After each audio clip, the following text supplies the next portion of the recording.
Glória a Deus, a paz do Senhor para todos os irmãos. Amém? Seja muito bem-vindo aí a mais uma live da nossa igreja da comunidade missionária Pão Vivo. Sinta-se aí bem à vontade, aonde você está, para que a gente possa falar da palavra de Deus aí com muita tranquilidade.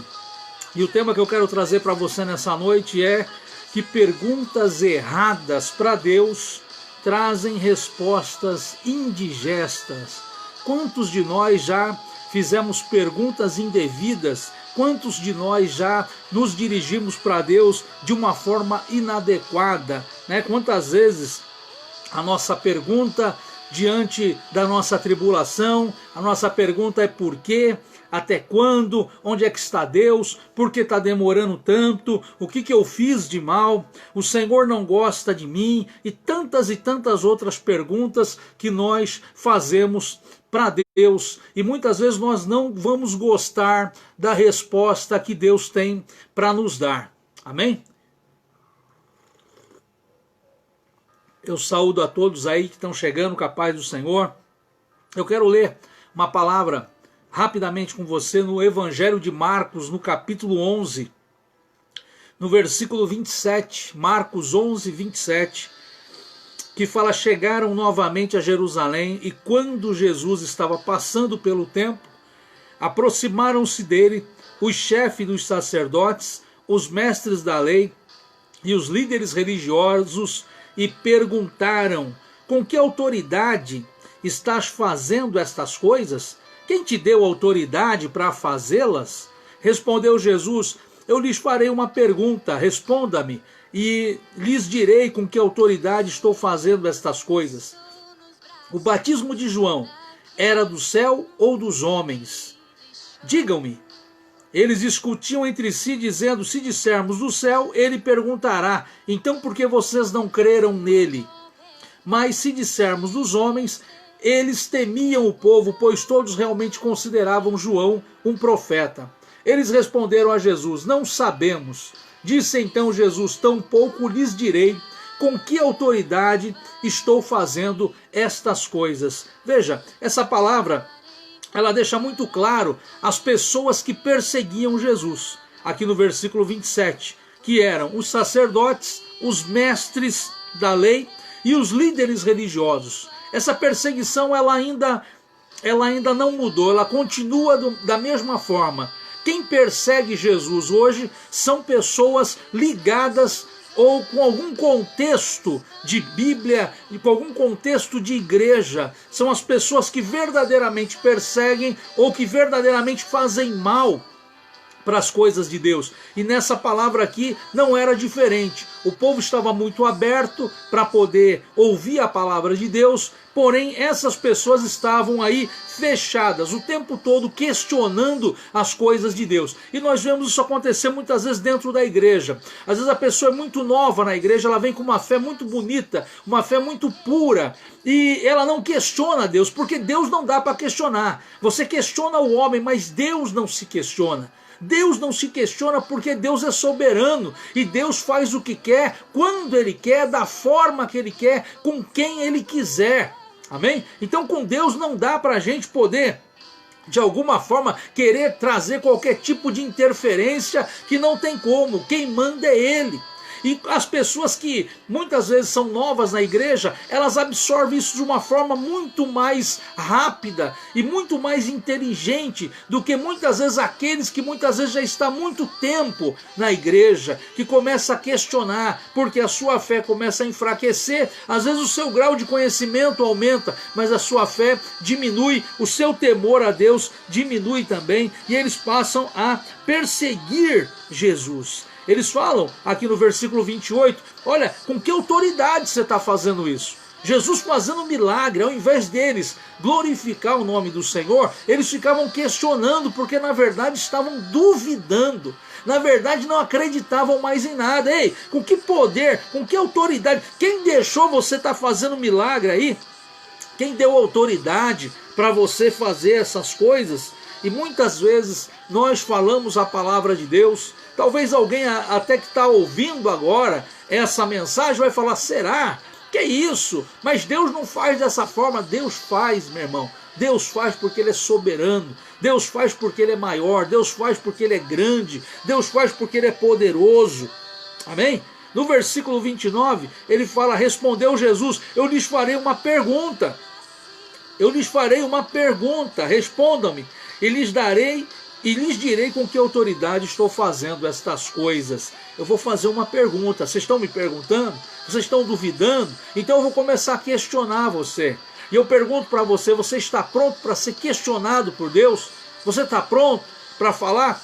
Você está pronto para poder ouvir de Deus alguma resposta? Que às vezes as minhas perguntas erradas tornam para mim respostas indigestas. A Bíblia fala lá no livro de Jó, Jó muito questionador, muito inconformado com a sua situação, sem levar em conta a palavra de Deus, sem levar em conta o agir de Deus, o agir soberano de Deus, porque Deus faz da forma que Ele quer e do jeito que Ele quer. E Deus chama Jó e fala, ei Jó, onde é que você estava? Quando eu estava construindo todas as coisas. Onde você estava na criação? Onde você estava quando eu estava medindo os fundamentos da terra? Onde é que você estava quando eu estava formando o mar? E Jó fica sem palavra, porque diante de Deus não dá para argumentar, porque Ele é Deus.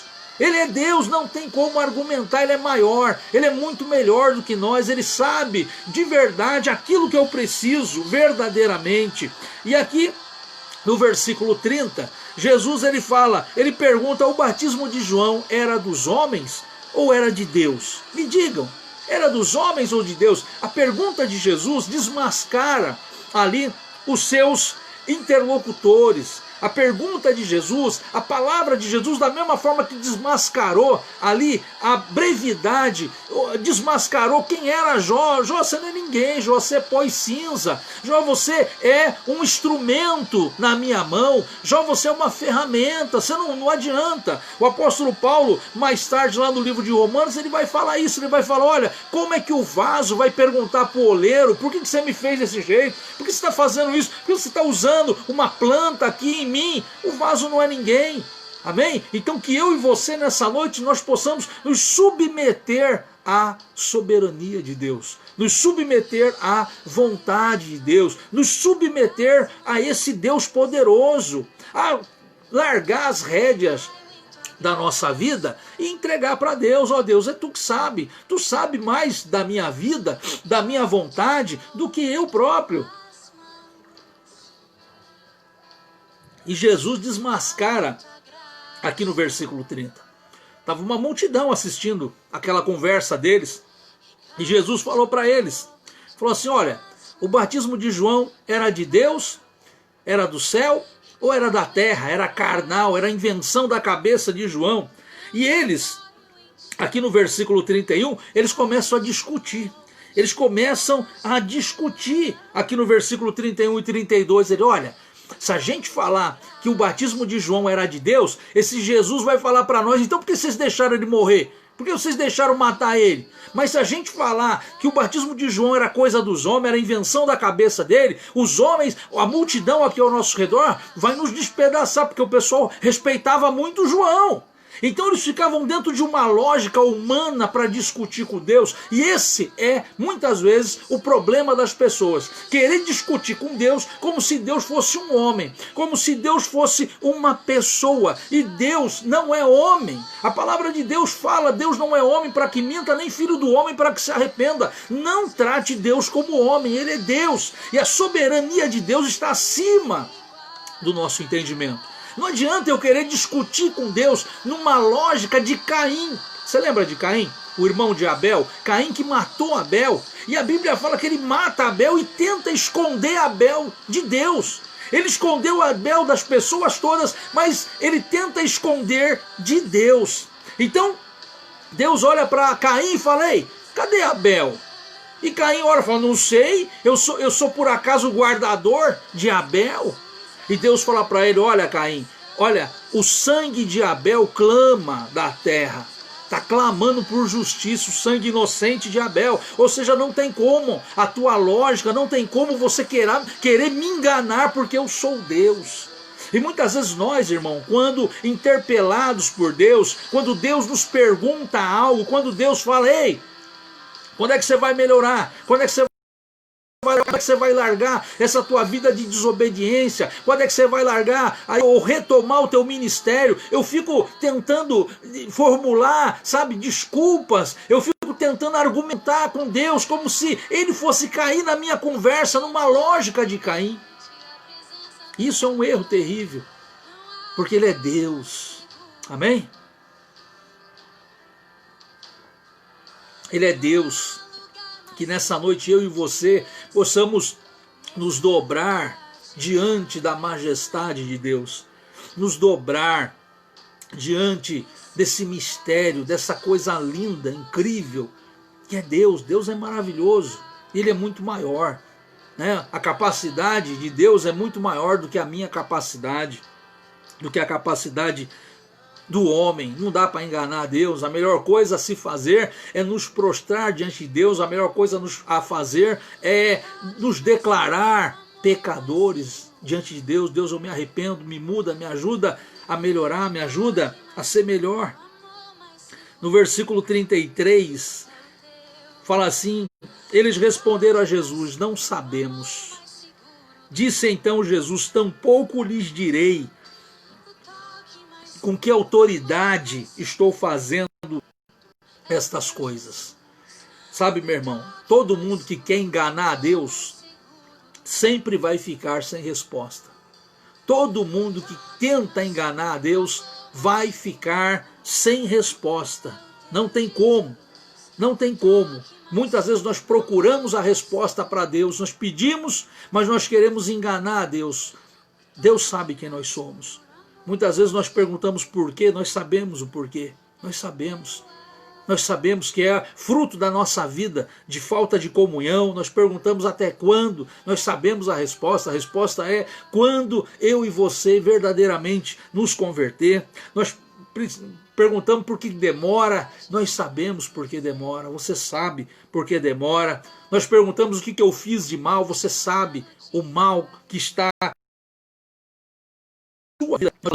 Será que Deus não gosta de mim? Você sabe que Deus te ama. Você sabe que Jesus te ama de uma forma tão grande que Ele deu o seu único Filho para que todo aquele que nele crê não pereça, mas tenha a vida eterna. Amém, querido? Essa é a palavra, uma palavra rápida que eu me comprometi com você, que cada vez mais enxugar nossas lives, uma palavra rápida para o teu coração, uma palavra rápida para que você possa ser edificado pelo Senhor. Você viu aí em cima está o logo da nossa igreja, da comunidade missionária Pão Vivo, mais aí embaixo você está vendo aí os nossos dados bancários. Se de repente você quiser fazer uma doação, doar uma oferta, depositar o seu dízimo, você se sinta à vontade. Essa obra é uma obra muito séria, é uma obra missionária, amém, querido? E que você possa ajudar de alguma forma, se Deus tocar verdadeiramente no teu coração. Amém? Então, se você gostou dessa live, eu peço para você, curta, compartilha aí o máximo que você possa compartilhar, visite aí as nossas outras plataformas, tem aí no YouTube, para que você possa se inscrever também lá com o nome de Ministério Pão Vivo de Santos, como também no Instagram, para que você possa seguir a nossa página também. Amém, querido? Que Deus abençoe a tua vida. Vamos orar? Curva aí a tua cabeça. Soberano, eterno Deus, Pai querido, Deus maravilhoso, Deus santo, abençoa o meu irmão, Pai amado. Senhor santo, chega, Pai querido, chega, Pai amado, de tentar discutir contigo. Não tem como discutir, Pai. Não tem como, Pai amado, o erro está em nós e nós precisamos mudar. Nós precisamos melhorar, Pai. Abençoa a nossa vida. Senhor, que Tu encontre no nosso coração conversão, arrependimento, amor, Pai, desejo de mudar, Pai. Muda a nossa vida, Senhor, em nome de Jesus. Nos abençoa, Pai amado, com a Tua mão de bênção, em nome de Jesus. Amém, querido? Até amanhã. Amanhã temos live às 19 horas. Fiquem com Deus, em nome de Jesus. Amém.